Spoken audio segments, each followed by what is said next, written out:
even as a mid brood, by the way, a lot of people will take over the enemy jungle just because it's like a really efficient place that you can farm, and you'll get like a ton of farm and give your team like a bunch of space. And like the greedier route though is that for mid brood that people will take ancients. They'll put like one web here, one web here, one web here, and then you control the Rosh area. But this is good. But that's kind of why the ancient thing is great. Like you put it between here, and then you can also put a web so that it like gets these ancients and over here.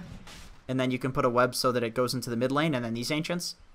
So you're constantly farming the ancients, which will give you like literally more XP than anybody in the game. And then you have the Rosh control as well, and the mid lane, which is great. And the sweet thing about putting your web here is that you can get to these camps as well in this bounty run. So we talked about this too before Discord went out. You're basically over here farming this when you could be cutting his creep wave here, and then taking these 2 camps here as well. And then after you've cut this creep wave, you can actually more comfortably run over and take this ancient camp. These ones are kind of awful to take, but with like the level 2 spiders, if you have like 3 or 4 spawns of them, you can actually kill this, especially with the medallion. I think you get the medallion pretty early because you're last hitting very, very well. I don't think you have a last hitting issue.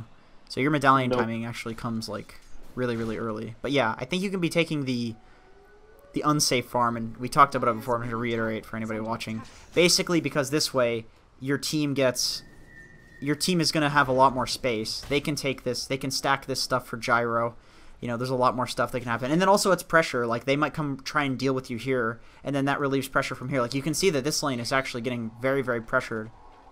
And yep, like indirectly, it's your fault. As a mid player, that's kind of a, like, I don't want to say it's a foreign concept or some shit, because that's just like discriminating mid players. But as like an offlaner, like I'm always thinking about, I know what you mean, about my team. You know what I mean? And like how I'm indirectly making space for them. Like they have so much free space up here on this jug tri lane, where like the Sand King could be bitching and whining, and they could see you behind the tower and pressuring his tower, and they'd just be so annoyed by you that they'd have to come deal with you, and they wouldn't even be able to because it's just like a witch doctor. They'd probably waste time. That's why I brought it up, because I'm making this this decision to take the easy farm rather than like take risks that it's not even risk, it's just like a calculated risk, but I'm having this like confidence issue at this point in my fucking brood career, because I don't really know how far I can push it yet. But yeah, I'm fucking my team over because I'm taking all the easy farm and not making any space whatsoever. So it's like it's all on me for ruining other people's lanes. So yeah, I mean you can see here the damage that your tower is taking, not because Sand King actually pushes your tower fast, but because he's just killing the creep wave, and the creeps are doing that damage to your tower. That literally could not happen if you were cutting the creep wave. So it's like another reason. Also, oh, you have been taking ancients actually. Have you? Is that you that's been taking these? Okay, that's good. That's me. These ancients are so much closer to your lane though, by the way. Like this distance is ridiculous compared to that. I definitely don't think it's like a black or white like flowchart sort of thing, you know what I mean? Like there's some games on Brood where I realize that literally the only way that we win is if I get items, and that I don't need to be the one that's making space. And I actually will take this farm. I might even go into my own jungle and web it up and just say like, guys, I need to take some alone time. Pick up a Radiance. Nice spider micro, by the way. Pick up a Radiance. And you can Quelling Blade trees. It makes this shit so much easier if you Quelling.